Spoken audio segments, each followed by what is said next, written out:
অথবা আমরা আরেকটা ওয়ার্ড পাইছিলাম যে চিগাই মাছ। চিগাই মাছ তো যদি কেউ আমাদেরকে প্রশ্ন করে, মনে করেন আপনাকে যখন আমি বললাম আপনি কি ছাত্র, তার মানে তো আমি আইডিয়া করেই বলছি যে হয়তো উনি ছাত্র, এরকম আইডিয়া করে বলছি না? হ্যাঁ।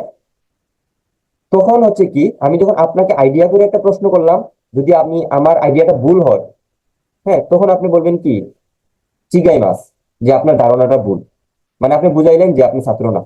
অথবা আপনি বললেন না, এই না হচ্ছে কি ইয়ে, না।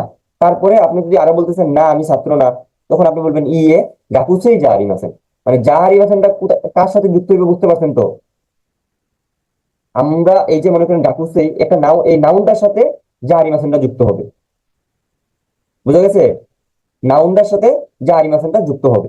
যেরকম বললাম যে আহ তুমি কি ছাত্র? সে বললো না আমি ছাত্র না।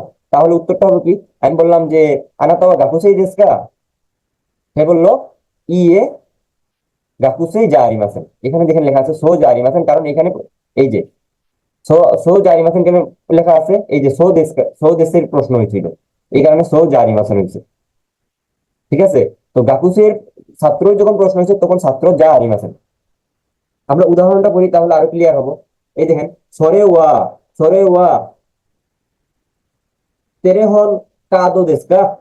তেরেহন কাদো তো কি, তেরেহন